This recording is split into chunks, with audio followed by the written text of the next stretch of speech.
Bonjour bien-aimés, bienvenue à notre émission Temps d'enseignement. Aujourd'hui, nous faisons un résumé sur les trois gros chapitres que nous avons vus, c'est-à-dire que la sanctification de l'âme, du corps et de l'esprit.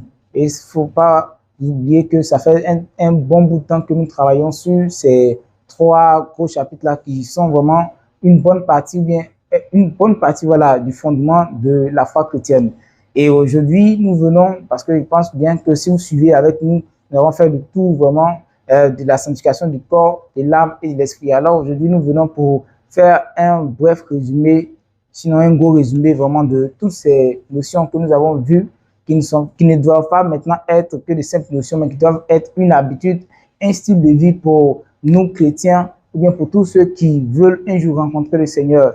N'oublions pas que dans Hébreux, le chapitre 12, le Seigneur nous disait que sans la sanctification, personne n'allait voir Dieu. Et là, nous revenons pour que chacun puisse quand même trouver une bonne partie, puisse comprendre une bonne partie de cette histoire de sanctification. C'est vrai, nous n'allons pas tout connaître ici sur terre, mais ce que le Seigneur nous donne de pouvoir comprendre, de pouvoir connaître, nous allons le connaître ensemble pour pouvoir faire cette marche-là, bien travailler à notre salut. Donc, là où nous sommes arrivés, nous allons prier et nous allons confier ce temps-là au Seigneur afin qu'il nous assiste. Prions. Seigneur, nous te disons merci et te rendons grâce. Nous te bénissons pour ce temps que tu rends possible. Tel nous te savons avec nous dès que nous nous rassemblons, Seigneur Jésus, pour parler de toi. Nous te prions, Père, de nous assister. Seigneur Jésus, bien que nous ne connaissons pas, mais nous sommes déjà là. Nous te prions, pauvre Jésus, de nous assister, Seigneur, de venir nous remplir. Seigneur, nous sommes des vases vides, Seigneur, des serviteurs inutiles qui ne connaissent pas. Nous te prions, Seigneur Jésus, de nous remplir, Seigneur. Chasse ici tout ce qui est esprit de distraction, assoupissement, et Seigneur, tout ce qui ne te glorifie pas, afin que, Père, ce temps que nous passons soit un temps qui soit utile pour nous aujourd'hui et pour la génération à venir. Au nom de Jésus que nous prions. Amen. Amen chez vous. Et comme j'ai l'habitude de dire, mettez vos casques parce que là, nous commençons notre émission. Donc, bref résumé de la sanctification du corps, de l'âme et de l'esprit. Donc, c'est parti. Déjà, si vous vous souvenez très bien, quand on a commencé avec la sanctification du corps, on était allé sur 1 Timothée 2, verset 9, que nous avons quand même parlé, que nous avons quand même développé. Et il faut que vous vous souvenez très bien que tout ce que nous avons dit, ce ne sont pas des choses qui viennent d'un homme. Parce que quand je rencontre des gens qui me posent des questions, je dis, mais attends, tout ce que tu dis là, toi, tu es sûr qu'il y a des gens qui appliquent ça? Ou bien, toi, tu es sûr que cet apôtre qui parle là, est-ce qu'il est digne de confiance? Est-ce que Jésus lui-même l'a dit ces choses-là? Et puis, il y a un autre apôtre qui vient quelques années après, qui n'a même pas connu Jésus. C'est lui qui aligne un bon nombre de choses que nous ne devons pas faire. Alors que Jésus lui-même n'en a pas parlé. Qu'en est-il de tout ça? Parce que si toi, tu viens t'asseoir, c'est que quand même, tu sais de quoi est-ce que tu parles. Donc, aujourd'hui, je vais quand même répondre à ça pour dire que l'apôtre Paul, il n'a jamais parlé de lui-même. Comme vous allez lire le livre de Galates, vous allez voir, il dit que l'évangile qu'il donne là, ce n'est pas l'évangile qui vient des hommes. C'est un évangile qui vient directement du Seigneur lui-même, qui lui a révélé ça pendant qu'ils sont rencontrés sur le chemin de Damas. Je ne vais pas vous faire cette histoire-là, mais vous pouvez lire le livre des Actes des Apôtres et vous verrez que le Seigneur a rencontré l'apôtre Paul sur le chemin de Damas. C'est là qu'il lui a enseigné ces choses-là et le reste petit à petit. Donc, quand il revient en parlant de Timothée, mais il lui dit que, frère, toutes les écritures qui sont là, que ce soit ce que j'ai dit ou celles qui m'ont précédé, ont été inspirées de Dieu et elles sont toutes utiles pour enseigner, elles sont toutes utiles pour convaincre, elles sont toutes utiles pour aider le serviteur ou bien pour aider l'homme à grandir dans un esprit de paix, dans un esprit de justice et dans un esprit de sainteté et dans un esprit de sanctification enfin pour que nous puissions plaire au Seigneur Jésus. Donc quand nous revenons à son enseignement sur la sanctification du corps, parce que ça, ce n'est qu'une partie pour ce qui concerne la sanctification du corps, mais quand même, c'est bien bourré. Quand il parle déjà du vêtement, quand il parle de la parure, ce sont ces deux choses-là même qui, aujourd'hui, posent problème. Parce que le monde que nous vivons, bien le monde dans lequel nous vivons, fait de la parure une partie intégrante de l'homme, ou bien même ce qui fait ressortir la beauté. Alors que nous savons très bien que la beauté, là, elle est vaine, quel que soit ce qu'on en ajoute. La parole du Seigneur dit qu'elle est vaine. C'est plutôt la femme qui craint l'Éternel. C'est celle-là qui aura des couronnes un jour. La femme qui craint l'Éternel, c'est celle-là qui peut être mise à part et utilisée par le Seigneur. Donc, je me demande pourquoi est-ce que tout le monde met autant d'énergie à travailler la beauté? et on met, je sais pas, un tout petit peu d'énergie à travailler l'intérieur. Hein? Pourquoi? On vous met tout ça, tout ce temps. Et nous avons des discussions. Des femmes m'appellent pour dire, mais qu'est-ce que tu enseignes là? Est-ce que tu as la portée? Est-ce que tu mesures la portée des choses que tu dis? Mais ce ne sont pas les choses que je dis. Ce sont les choses que sont dans les Écritures, que je fais seulement ressortir. Et je ne suis pas le premier qui en parle. Si vous allez sur YouTube, vous allez voir, il y a plein de personnes qui en ont parlé avant moi. Il y a vraiment plein. Il y a certains mecs qui ont été enlevés, qui ont fait des témoignages, je peux aller voir. Il y en a qui ont parlé de ça avant moi. Donc, quand nous revenons sur cet enseignement, qu'est-ce que le Seigneur dit? Il dit que la femme ne doit pas porter de tresse. Et ça, c'est aussi clair.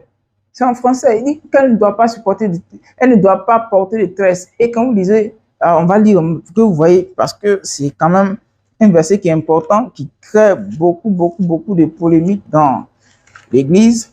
1 Timothée, chapitre 2, le verset 9. Il dit, je veux aussi que les femmes vêtues d'une manière décente, avec pudeur et modestie, ne se parent ni de tresses, ni d'or, ni de perles, ni d'habits somptueuses plutôt. Verset 10, dit, mais qu'elles se parent de bonnes œuvres, comme il convient à des femmes qui font profession de servir Dieu. Donc, si des femmes font profession de servir Dieu, quelles sont les conditions physiques à remplir? Et il dit qu'elles doivent se vêtir d'abord, de manière décente. Et se vêtir de manière décente, c'est ne pas forcément porter des habits avec des franges qui traînent, non. Ou bien des grands habits, c'est pas ça, être décent. Ou bien s'habiller bien. S'habiller bien, c'est s'habiller correctement. Et quelqu'un va dire non, que s'habiller correctement, là maintenant, ça dépend des cultures. Il n'y a aucune culture vraiment qui ne connaisse pas la publicité, c'est pas possible. Si vous partez en Chine, la publicité, c'est la même chose qu'aux États-Unis, c'est la même chose qu'en France, c'est la même chose qu'en Côte d'Ivoire, où nous sommes ici. Si quelqu'un est à moitié nu, la personne est à moitié nue. Si quelqu'un met des couleurs bizarres qui frappent, c'est la même chose, c'est la même impression. Et le Seigneur dit, si les femmes veulent faire profession de servir Dieu, qu'est-ce qu'elles doivent faire? Elles doivent s'habiller avec pudeur. Et dans cette publicité-là, il faut qu'il y ait de la modestie. Oui, d'abord, il y a la publicité et il y a la modestie dans ce qu'elle porte. Maintenant, ensuite, quand elle veut se parer plutôt, quand elle veut se décorer, quand elle veut se rendre belle, qu'elle ne se rende pas belle avec des chaînes, qu'elle ne se rende pas belle avec des bouts d'oreilles, qu'elle ne se rende pas belle avec, je sais pas, des maquillages, qu'elle ne se rende pas belle avec, je sais pas quoi encore. Vous pouvez citer. Donc, vous voyez, ce sont ces choses, ces parures-là. Il dit que la femme chrétienne, ou bien la femme qui veut faire profession de servir Dieu, elle n'en a pas besoin. Si elle veut être belle, qu'elle se pare de bonnes œuvres. En fait, c'est tellement clair. Qu'elle se pare de bonnes œuvres. Qu'elle se pare de bonnes œuvres. Du coup, aujourd'hui, quand on regarde quand même dans la musique gospel, parce que c'est ce qui vraiment est mis en avant, nous voyons des femmes qui n'ont rien de celles qui veulent servir Dieu, de celles qui font profession de servir Dieu, selon les Écritures. Alléluia. Selon les Écritures, elles ne remplissent pas les conditions. Donc, je me demande bien, c'est quel Dieu est-ce qu'elles servent? Je ne sais pas si vous posez la même question, mais je me demande bien, c'est quel Dieu est-ce qu'elles servent? Parce que si elles veulent servir Dieu et qu'elles ne remplissent pas les conditions pour servir Dieu, bon, ça, je ne vois pas en quoi est-ce qu'elles peuvent servir Dieu. Si ce n'est pas que de la contradiction.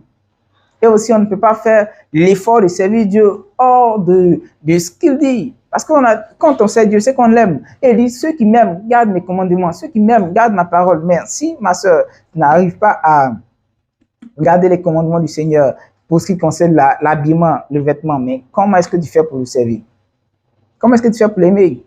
Parce que tu as beau faire des actions pour l'aimer, il dit, celui qui m'aime, garde mes commandements. C'est aussi clair que ça. Donc, pour ce qui concerne la sanctification du corps, vraiment, c'est la partie qui fait le plus de bruit.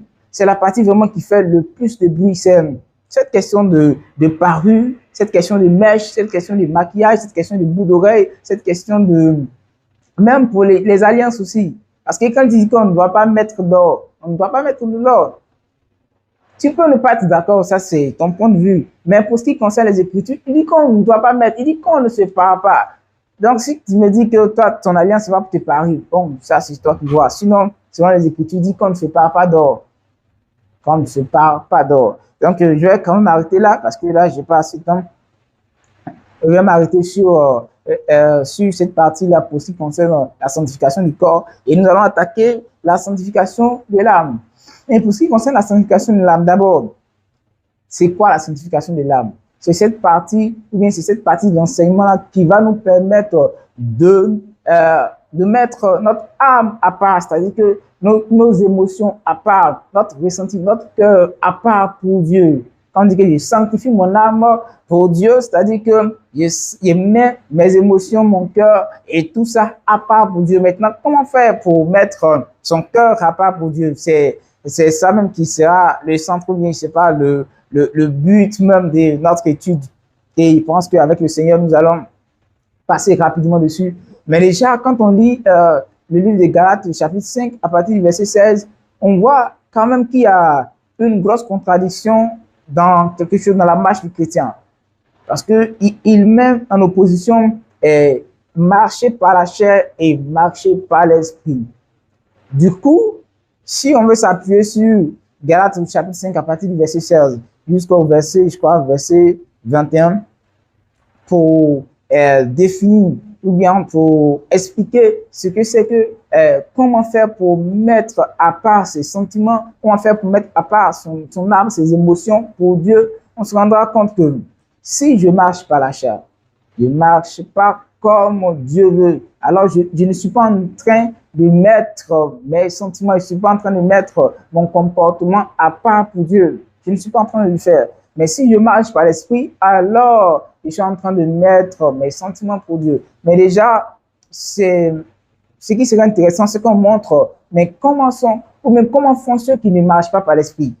On va passer par ce principe-là pour montrer un peu comment est-ce qu'il peut marcher et ne pas marcher par l'esprit, parce que c'est ce qui est naturel. Voilà, c'est ce qui est naturel. C'est naturel pour nous de ne pas marcher par l'esprit. Alors, on va citer quelques exemples de comment faire pour ne pas marcher par l'esprit. Du coup, vous saurez que est-ce que je marche par l'esprit? Du coup, si on cite quelques-uns des comportements ou bien des choses qu'on fait pour ne pas marcher par l'esprit, vous saurez si vous marchez par l'esprit ou pas. Alors, nous allons prendre ensemble Galates, le chapitre 5. On prenons Galates, le chapitre 5 rapidement. Et nous allons lire à partir du verset 19. Mais déjà, vous prenez à partir du verset 16 pour comprendre la contradiction dont je parlais. Donc, on lit à partir du verset 19. Au verset 19, il dit « Or, les œuvres de la chair sont manifestes. Ce sont l'impudicité, l'impureté, la dissolution, l'idolâtrie, la magie, les inimités, les querelles, les jalousies, les animosités, les disputes, les divisions, les sectes, verset 21, l'envie, l'ivrognerie, les excès de table et les choses semblables. Dit, je vous dis d'avance, comme je l'ai déjà dit, que ceux qui commettent de telles choses n'hériteront point le royaume de Dieu. Donc, vous comprenez maintenant, quand on disait qu'on mettait notre âme à part pour Dieu, mais il dit ceux qui commettent de telles choses n'hériteront point le royaume de Dieu. Du coup, ça vient encore s'opposer à cette affaire de sanctification sans laquelle personne ne verra Dieu. Donc, ça veut dire indirectement que si quelqu'un commet ces choses-là, il ne se sanctifie pas. Oui, l'apôtre Paul disait, je ne sais pas celui qui a écrit le livre des Hébreux, mais l'auteur des Hébreux disait que si nous ne cherchons pas Dieu, nous ne verrons jamais Dieu. Et nous sommes entrés ici, maintenant l'apôtre Paul, en écrivant Galates, leur dit que si vous pratiquez ces choses-là, vous n'hériterez point le royaume des cieux. Donc, indirectement, s'il veut parler comme celui qui écrit le livre des Hébreux, il est en train de dire aux gens que si vous marchez comme ça, vous n'êtes pas en train de vous sanctifier. Même si vous êtes, je ne sais pas, baptisé du Saint-Esprit, même si vous parlez toutes les langues, même si vous parlez la langue des anges, même si vous donnez tout vos biens pour les pauvres, même si vous faites quoi encore, même si vous évangélisez, même si vous faites des miracles, quelque chose que vous faites, si vous marchez avec ces choses que je viens de citer, si vous les pratiquez régulièrement, si vous les pratiquez, même pas régulièrement, mais si vous avez l'habitude de les pratiquer, soyez-en sûrs que vous n'êtes pas en train de vous sanctifier. Ah oui, c'est clair. Soyez-en sûrs que vous n'êtes pas en train de vous sanctifier. Quelqu'un dira, mais est-ce que l'homme peut vivre sans ça? Oui. C'est pourquoi, dans les enseignements de l'apôtre Paul, à Timothée, lui disait, petit, pratique l'exercice de la piété. Donc, c'est la même chose. Si tu veux mettre ton âme à part pour Dieu, si tu veux sanctifier ton âme, il faut que tu apprennes à fuir. Il faut que tu apprennes à fuir Il faut que tu apprennes à fuir l'impudicité, l'impureté, la dissolution. Déjà, je pense ces trois choses-là. D'abord, l'impureté, la dissolution et l'impudicité. Ces trois choses-là, il faut d'abord, parce qu'on va faire rapidement le tour, mais déjà, pour ce qui concerne l'impudicité, il faut que tu commences vraiment à fuir. Parce que l'impudicité, c'est dans tout. Et on pense que l'impudicité, c'est seulement commettre la fornication, ça, c'est seulement l'impudicité, non? L'impudicité, c'est tout ce qui ne marche pas avec la morale. Tout ce qui ne marche pas avec la morale, c'est impudique. Tout ce qui ne marche pas avec la morale, si tu te promènes à moitié nu, tu es impudique. Mais celui qui parle mal, il est impudique. Celui qui insulte beaucoup, il est impudique. Celui qui, je sais pas, qui fait quoi encore. Donc, vous voyez un peu, celui qui boit beaucoup, il est impudique. Celui qui, il fallait dire celui qui fait parler de l'impudique, mais c'est aussi ça une forme d'impudicité. C'est-à-dire tout ce qui ne cadre pas avec la morale est forcément impudique. Donc vous voyez un peu. Et on descend la dissolution qui est un ami du mensonge. Parce que la dissolution, c'est quoi? Il y a une vérité qui est là et au lieu de marcher selon cette vérité, tu arrives à enlever une partie de cette vérité-là. C'est toujours la vérité, mais il y a une partie qui est enlevée. Et c'est vraiment ce qui arrive aujourd'hui à l'Église de Dieu. Nous voyons que le message de la parole est là, les gens lisent les versets, mais au fond, quand ils sont en train de développer, ils enlèvent ce qui en fait la force. Ils enlèvent ce qui en fait la force. La partie où ils doivent se priver des plaisirs de ce monde. Les hommes retirent en parlant d'équilibre. Mais quel équilibre? Quel équilibre? Quel équilibre? Il n'y a pas d'équilibre si nous arrachons une partie de la parole de Dieu pour que les hommes soient plus à l'aise. Parce que moi, je ne pense pas que nous, les hommes, nous puissions aimer Dieu. Et qu'est-ce qu'il dit? Nous, les hommes, nous puissions aimer les hommes plus que Dieu. Non, nous, les hommes, nous ne pouvons pas aimer l'homme plus que Dieu. Passons notre temps à excuser le mal que les gens font. Non, c'est vraiment pas possible. Si Dieu dit qu'il ne veut pas quelque chose, il sait pourquoi est-ce qu'il dit qu'il ne le veut pas. Si Dieu ne veut pas que nous vivions dans la dissolution, il sait pourquoi. S'il dit qu'il ne veut pas que nous vivions dans l'impudicité, il sait pourquoi. Donc, nous ne pouvons pas rester là tout le temps en train d'excuser devant Dieu le mal, mais le péché que nous commettons. Non. Et c'est ce qui arrive lorsque nous commençons à pratiquer ce qu'on appelle la dissolution. Nous commençons à raisonner avec la parole de Dieu. Non. Et une fois que c'est dissous, ce n'est plus la parole de Dieu. Ça peut tout être sauf la parole de Dieu. Donc faisons vraiment attention avec la dissolution. Il y a l'idolâtrie, la magie. Les deux choses vont très bien ensemble. Donc, d'un côté l'idolâtrie, de l'autre côté la magie. Et aujourd'hui, il faut dire que la plus grosse idolâtrie, peut-être, sont les réseaux sociaux.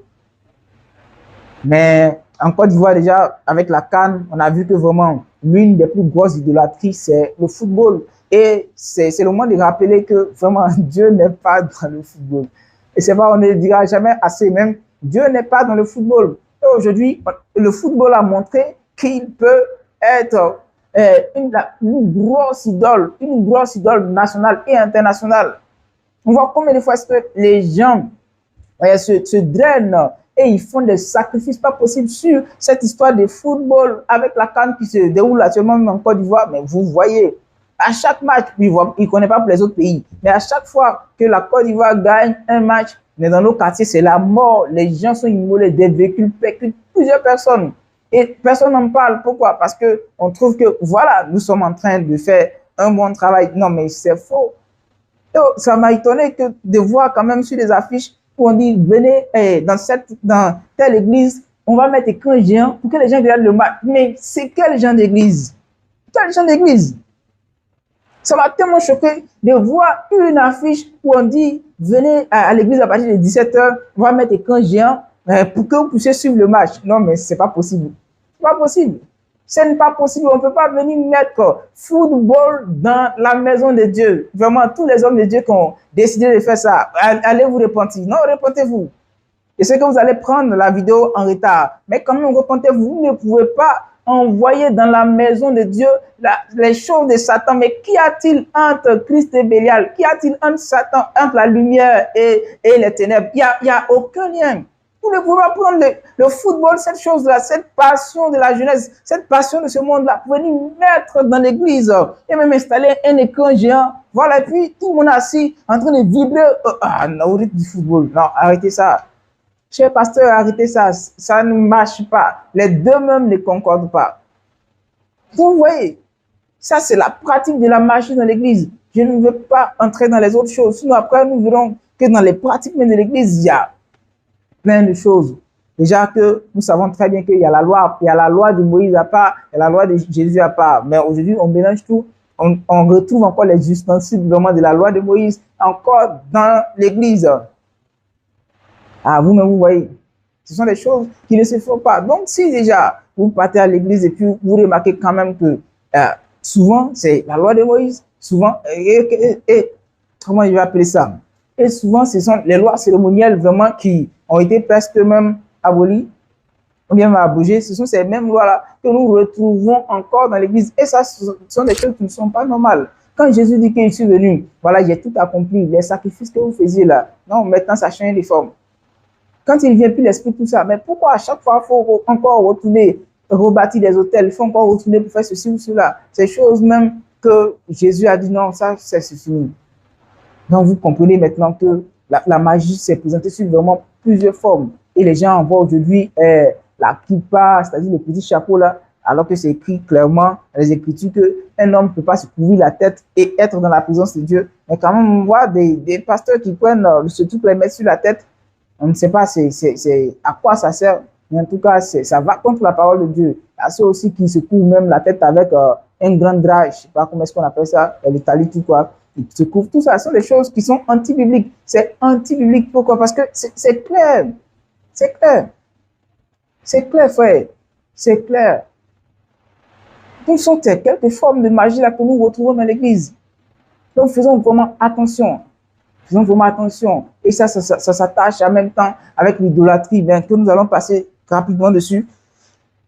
Donc, vous comprenez un peu que pour mettre son âme à part, pour sanctifier son âme pour Dieu, il y a vraiment du travail à faire. Donc, vous pouvez lire jusqu'à la fin et vous verrez. Et quand il finit, il donne une conclusion vraiment qui est pertinente. Il dit, tous ceux qui pratiquent ces choses n'hériteront point le royaume des cieux. C'est-à-dire qu'ils n'auront aucune part au ciel, n'auront qu'une part devant le Seigneur. Et c'est vraiment très important.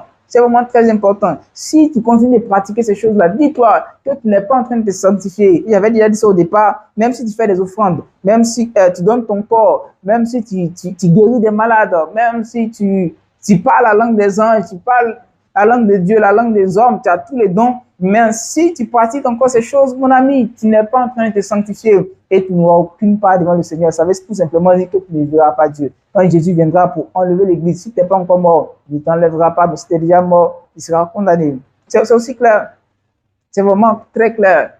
Donc vraiment, tous ceux vraiment qui se retrouvent dans ça, faites l'effort de fuir, faites l'effort de dégager. Pendant qu'il est encore temps, faites l'effort de dégager.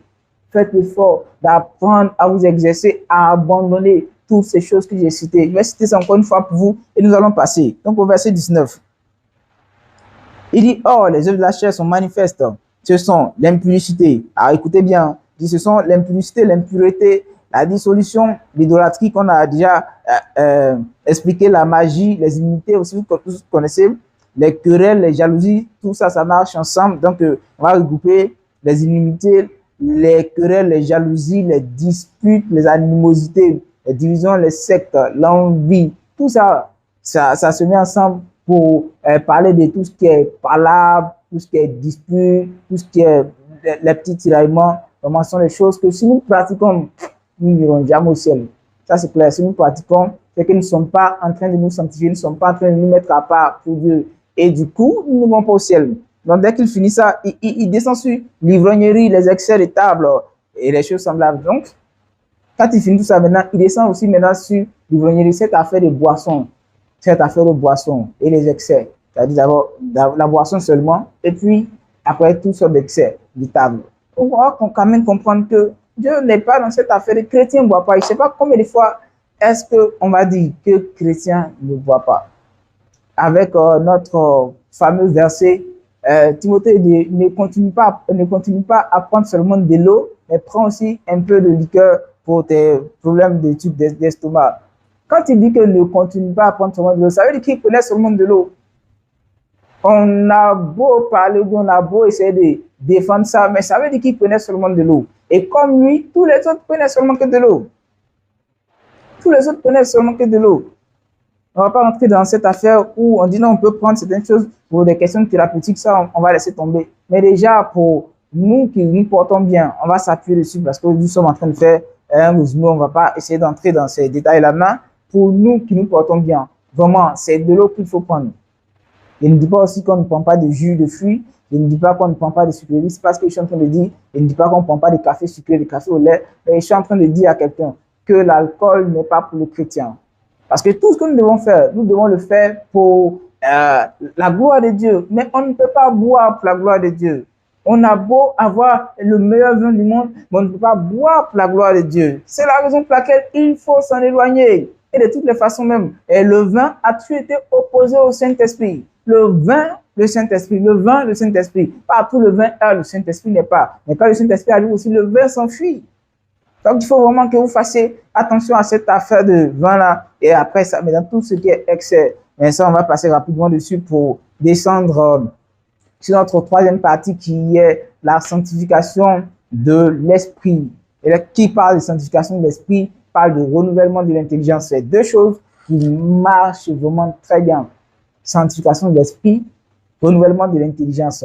Alors, moi, j'aime bien parler de cet enseignement de Jésus-là où il revenait sur les choses que la loi de Moïse avait enseignées, sur lesquelles il était revenu. Mais avant ça, déjà, il disait que avant que tout ne soit accompli, aucun trait, même pas le plus petit, disparaîtra de la loi jusqu'à ce que tout soit accompli. C'est-à-dire que c'est pas parce que ces traits-là vont jamais disparaître. Les traits vont disparaître, mais tant que tout n'est pas encore accompli, les traits ne disparaîtront pas. Du coup, quand tout est accompli, alors certains traits vont disparaître. Et vous allez voir que dans la loi, il y avait les lois cérémonielles, il y avait les lois sociales et il y avait aussi les lois morales. Donc, ces trois lois-là, mais ces trois grands groupes de lois-là, il y a ceux qui sont restés, qu'on peut dire seulement, et ce sont les lois morales qui sont restées.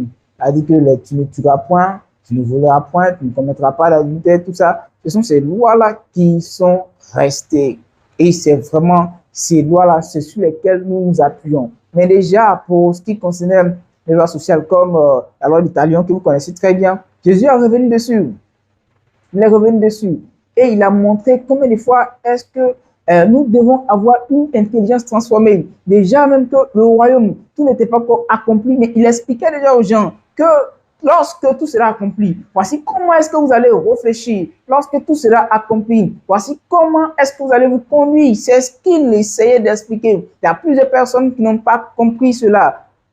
Et il s'appuie encore sur les lois anciennes. Non, il est en train d'expliquer aux gens que quand tout sera accompli, voici comment est-ce que vous ferez. Et maintenant, il leur disait qu'avant, voici, si quelqu'un te gifle sur la joue droite, toi, qu'est-ce que tu fais? Tu le rends aussi. C'est le mal qui t'a fait là, mais tu lui donnes aussi pour lui montrer que ça fait mal. Mais lorsque tout sera accompli, lorsque lui sera mort et ressuscité, alors, qu'est-ce qui se passera? Si quelqu'un te gifle sur la joue droite, il faut que tu lui pardonnes. Mais il a préféré formuler d'une autre manière pour dire que si quelqu'un te gifle, excusez-moi, sur la joue droite, tends-lui aussi la joue gauche. Pourquoi? Juste pour dire que si quelqu'un te gifle, mais d'avoir le droit de lui rendre. Parce que là, on est sous une nouvelle loi. Et sous cette nouvelle loi, on pardonne. On pardonne. Les gens diront que la loi de la grâce, vraiment, c'est la loi de la liberté. Et c'est vrai, c'est la loi de la liberté. Mais ce n'est pas du libertinage.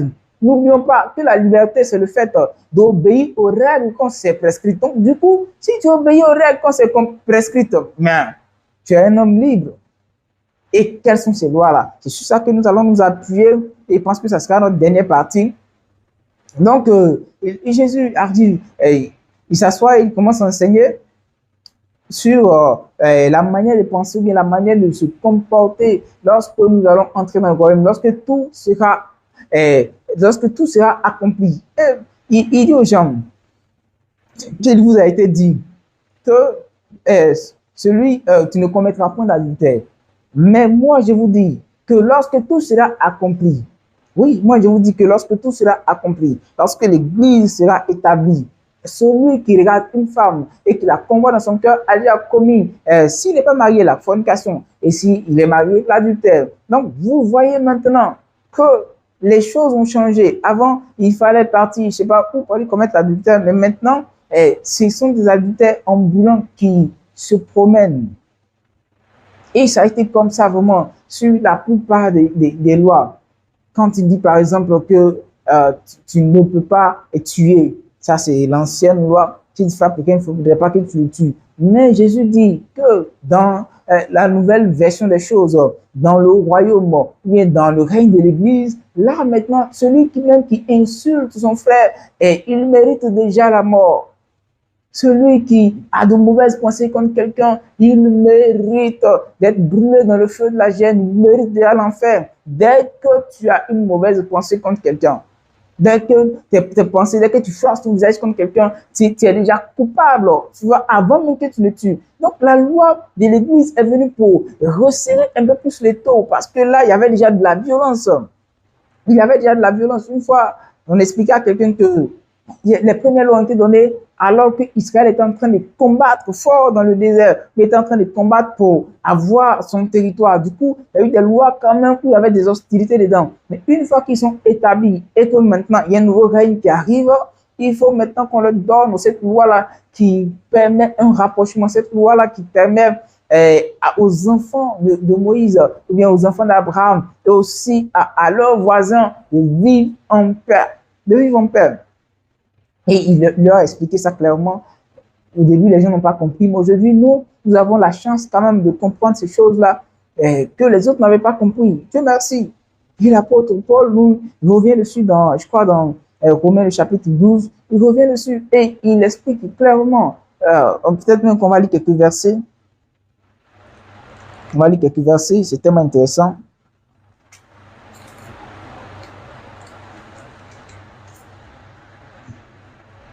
On va lire juste quelques versets. Vous allez voir, par exemple,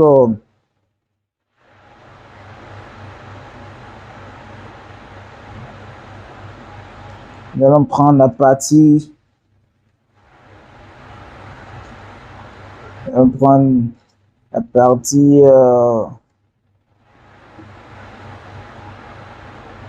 Voilà, je vais lire à partir du verset 19. Regardez ce qu'il dit. Il dit, ne vous voyez point vous-même, bien-aimés, mais laissez agir la colère, car il est écrit, à moi la vengeance, à moi la rétribution, dit le Seigneur.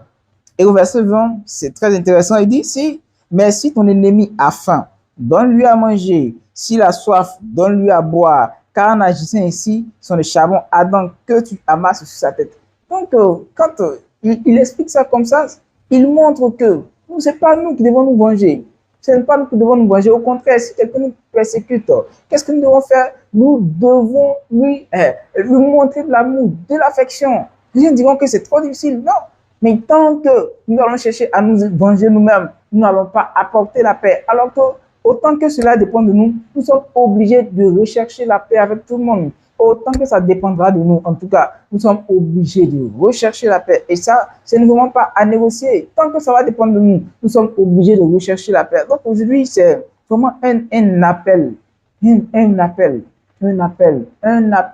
à tous les frères de revoir notre intelligence, de revoir notre manière de penser dans la vie chrétienne que nous menons. C'est un appel pour que nous revoyions. Mais déjà, à part ces choses que je viens de citer là, il y a des choses encore plus importantes, comme déjà la manière de voir la vie chrétienne aujourd'hui. Mais si nous n'avons pas une intelligence qui est transformée, nous allons mélanger et les passions de la jeunesse et la vie chrétienne, et la manière de penser du monde, et la manière de penser de la vie et de l'Église. Nous allons faire l'effort de mélanger tout ça. Pourquoi? Parce que nous ne faisons pas la différence entre l'esprit renouvelé et l'esprit ancien. Aujourd'hui, par exemple, déjà le monde a ses standards. Qu'on le veut ou pas, le monde a ses standards. Quand on dit une église comme ça, le monde a sa manière de définir une église. Oui, le monde a sa manière de définir l'église. Et on verra que dans les standards du monde, une église, c'est un grand bâtiment avec peut-être 200, 300 personnes, au moins, sinon 1000 personnes, avec des écrans à l'intérieur, avec un groupe musical là qui qui est super excellent. Il y a certains standards qu'il faut respecter, sinon ce n'est pas une église. Mais est-ce que c'est comme ça que Dieu définit l'église? Donc vous allez voir que le monde a ses standards et le Seigneur aussi a ses standards. Mais nous ne pouvons pas prendre les standards du monde et les ramener, les établir comme loi devant le Seigneur et essayer de remplir ces critères-là pour faire plaisir à Dieu. Non, nous ne ferons pas plaisir à Dieu parce que Dieu, il a sa manière de fonctionner. Dieu a sa manière de fonctionner.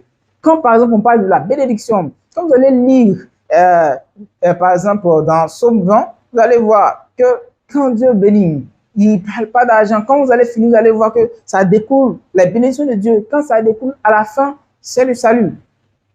Oui, à la fin, c'est le salut. Quand vous allez prendre dans Nombre 6, vous allez voir aussi qu'à la fin, c'est le salut. Quand Dieu bénit quelqu'un et qu'il veut qu'il prospère, à la fin, il faut qu'il soit sauvé. En fait, c'est comme ça que Dieu bénit. Dieu bénit quelqu'un pour qu'il ait le salut. Dieu bénit quelqu'un pour qu'il ait le salut. Maintenant, quand il attrape ce salut-là, Dieu lui donne tout. Donc, on peut dire que même la plus grande bénédiction, c'est la grâce. Oui, c'est la grâce. La plus grande bénédiction, c'est la grâce. Et maintenant, cette grâce-là nous rattache à la foi. Et c'est cette foi-là qui nous permet d'atteindre le salut. Du coup, une fois que nous avons le salut, tout le reste nous est ajouté par-dessus tout, comme enseignait Jésus. Il dit d'abord quoi? Cherchez premièrement le royaume des cieux. Et je pense que même, c'est sur ces notes-là que je vais vous laisser. Il dit, cherchez premièrement le royaume des cieux et sa justice. Cherchez quoi? Premièrement le royaume des cieux et sa justice. Et le reste vous sera donné par-dessus tout. Ça, c'est vraiment la pensée de Dieu. C'est la pensée de Dieu pour le monde actuel dans lequel nous sommes là. C'est la pensée de Dieu. Il dit chercher premièrement le royaume des cieux et quoi? Sa justice. Chercher premièrement le royaume des cieux et sa justice. Cette chose-là, si nous n'appliquons pas bien cette loi, si nous ne l'appliquons pas, mais comment est-ce que le reste nous sera donné par-dessus tout? Ça n'a jamais été écrit que rechercher les voitures. Ça n'a jamais été écrit que rechercher les biens de ce monde. Ça n'a jamais été écrit que rechercher je ne sais quoi. Ça a toujours été écrit, rechercher le royaume des cieux et sa justice. Et le reste vous sera donné. Quand on dit le reste, c'est dedans, il y a le travail, c'est dedans, il y a le mariage, c'est dedans, il y a quoi encore? Il y a les maisons, il y a les comptes bancaires, il y a tout ce qu'on peut avoir comme loisir. Mais ce qui compte, c'est que nous devons rechercher, c'est le royaume des cieux. C'est pourquoi, dans Hébreu aussi, il y a plus pour dire que rechercher la sanctification. Pourquoi? Parce que dans 1 Thessaloniciens, on verra que c'est tout ce que Dieu veut, c'est votre sanctification. Donc, si on doit rechercher le royaume des cieux, au fond, on nous dit quoi? De rechercher la sanctification. Du coup, quand on a Dieu, on nous donne tout. Parce que quand on a la sanctification, ça nous permet de se rapprocher de Dieu. Et si nous sommes intimes à Dieu, si nous sommes beaucoup collés à Dieu, du coup, quand nous parlons, il entend et il voit, il connaît, il sait ce dont nous avons besoin. Il sait ce dont nous avons besoin. Déjà, avant que nous ouvrons la bouche, mais il sait ce dont nous avons besoin. Donc, nous n'avons pas à nous inquiéter. Est-ce que nous allons manger demain? Nous n'avons pas à nous inquiéter de ceci ou de cela. Tout ce dont nous avons besoin, c'est de rechercher la volonté de Dieu. C'est de rechercher le royaume. Et vous verrez que le reste, ça viendra comme rien. Ça viendra comme rien. Moi, je ne peux pas donner mon témoignage. En tout cas, mais le Seigneur m'a fait grâce. Et je pense que aussi, vous aussi, en tant que bien-aimé, en tant que frère, si vous recherchez la présence de Dieu, si vous cherchez le royaume, le Seigneur ne vous abandonnera pas. Donc vraiment que le Seigneur vous bénisse, parce que une très bonne suite de programmes. Et voilà, nous nous retrouvons la semaine prochaine pour aborder d'autres thèmes. Passez une bonne journée.